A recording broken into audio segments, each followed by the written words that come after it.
one. My name is Kaleem Shabazz, and I am the president of the NAACP in Atlantic City, and I'm also a city council member in the great city of Atlantic City. And I'm just very thankful to be here tonight. I thank my good friend, Reverend Dawn, for inviting me. I want to thank the Racial Justice Committee Task Force for putting this together. And I want to thank all of you for taking time out of your schedule to come tonight. This is a tremendous gathering, and I want to just thank you. I was telling Mr. Najee, who was kind enough to drive me out of here from Atlantic City, that it's a dangerous thing when you have a capacity crowd in front of an elected official and a civil rights activist, because we tend to make long speeches. But I'm going to fight that very hard and not make a long speech. But I do want to say about 4 things and then sit down. Firstly, I want to report to you that this afternoon in Atlantic City, we had a very, very great turnout in our press conference against Charlottesville, Virginia, in support of the young lady who passed away, and unfortunately against our sitting president and against his ignorance and intolerance and what seems to be racism. And I need to report to you that at that meeting, we had all of the elected officials in Atlantic County represented. We had, you can applaud that.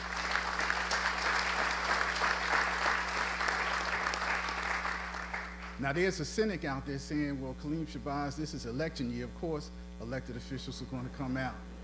And I would tell that cynic that we had Democratic elected officials, our county exec, Assemblyman Mazzio, Assemblyman Brown, Mayor Guardian, of course, since we were in Atlantic City, several council members who were there. Also, everyone who was running for office on the county level, Republicans and Democrats, the Democratic county chair, the Democratic city chair, the president of the Fellowship of Churches representing 43 churches, Reverend Dawn, several other pastors, 4 rabbis, the Catholic priests. And I would tell the Senate, Mr. or Miss Senate, that says something, that they would come together on short notice, because the Charlottesville happened Saturday. I started calling people Saturday night and Sunday morning, and people showed up. That says commitment, and that says concern, and I think that we are all equally concerned. Let me get to my conclusion, then I'll come back. Steve Young, before he left, asked me to make an announcement about August 28th.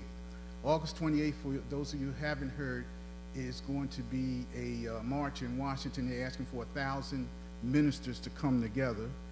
If you can't make that movement, then you should actually pray for them to be successful. Reverend Sharpton is calling ministers together to impress upon the president the fact that this is a moral issue. He's looking at it politically, looking at his base, but this is a moral issue. When you have people walking the streets of America making anti-Semitic and anti-black statements, that's a moral issue, and that's what they're coming together for.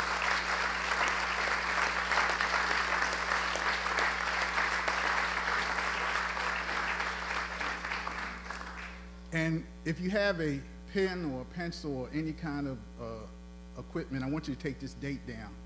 And I'm not going to ask you to raise your hands, Brother Davis, but on Sunday, September 10th, at 3 o'clock at Bethel Synagogue, 500 Jerome Avenue in Margate, we are putting together a program, one voice, one people, one community.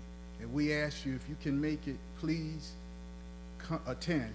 Our good friend Barbara Miller is going to be singing with the choir from here. We're going to have a choir from the Fellowship of Churches. We're going to have a choir from Bethel Synagogue. We're going to have a Catholic choir. And I'm threatening to sing. I don't think I'm going to do that. But all these choirs are going to sing, and we're going to have presentations from our religious community. As you know, I'm going to repeat it again. That's Sunday, September the 10th, 2017, 3 p.m. at Beth El Synagogue, 500 Jerome Avenue. One voice, one people, one community. And we're going to start promptly on time, and you will be impressed. This is in commemoration of 9/11. We know 9/11 is the next day, on Monday. And we wanted to show the unity of Atlantic County, and we wanted to show what a united community looks like. So we encourage you to come. As I said, we're going to start on time. It's going to be, it's going to be a good occasion. Let me say briefly. I heard some of the speakers, and I apologize for being late. I had a couple other meetings, but don't be overwhelmed, because if you look at what's happening in the country, if you listen to our mistaken president, if you watched the violence and the rhetoric that's taking place, you can be overwhelmed and think that you just can't make change, or it's just too much for you to do. And I would encourage you not to be overwhelmed. When I was in college, they was saying, think globally and act locally. And I think we should take that. There's something that we all can do. There's something that we can make as a difference. And as I come to my conclusion, let me just say that people try to make race relations and where we're at in America hard. It's not really hard. All we're saying, those people who are people of color, or those people who are active, or those people who are concerned, is that we want people to treat other people as they want to be treated. That's all of the Abrahamic religion.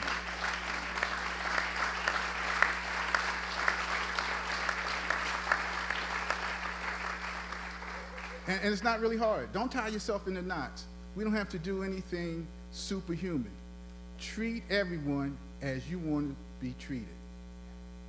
If you do that, we will have a more perfect union, and we'll move further down the road. Don't let anybody delude you about how hard it is to make change and how it can't be done and how you have all these institutionalized barriers. Some of that's true, but we can make change, and we have made change. And some of my friends who are a little more, I don't want to say militant, Reverend, but a little more hardcore in their beliefs, they say, well, Kaleem, look, here we are again with Trump acting up, and it's like Woodrow Wilson 100 years ago. I would suggest to you that that is true, but I would tell you that Trump is an outlier. I would tell you that President Trump is a composite of all of the ignorance and intolerance and bigotry and racism that we've had for hundreds of years, and he has erupted on us. And I would go further to say that he is an embarrassment to many people.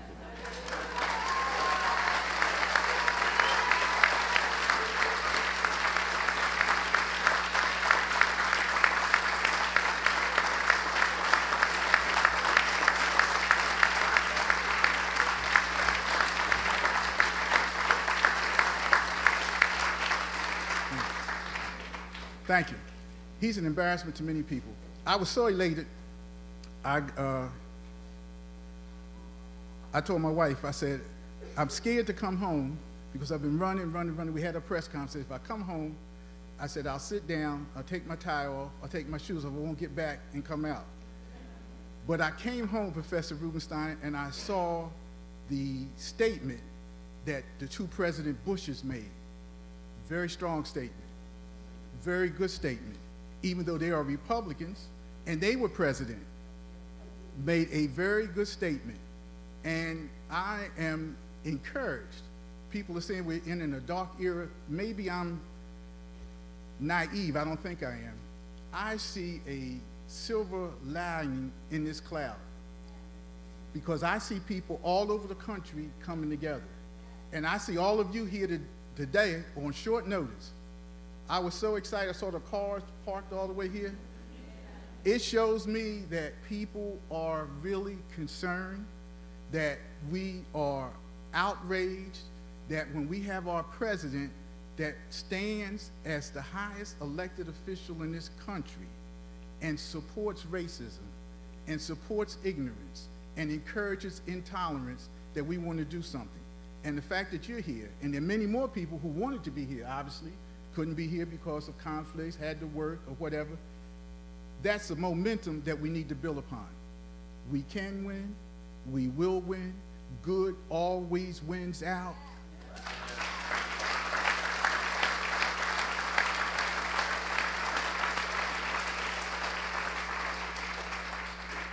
I just want to tell you, be encouraged. Write down September the 10th. Those of you young people who have, what's it called, man, Facebook? I don't know, I have to get my grandsons to show me that, but those of you who have if you have a Facebook page, put up September 10th on your Facebook page. If you have a snapshot, or whatever that is, put it up. If you have to rely on a phone like I do, call somebody. Let's see if we can't put 1,000 people in Bethel Synagogue on September 10th to show that we know what patriotism is, that we know what community is. One voice, one people, one community. And we're also going to put together, and we'll let you know, we're going to have a walk on Atlantic City Boardwalk against racism, bigotry, and discrimination in September. We're going to invite all of you. Thank you so much.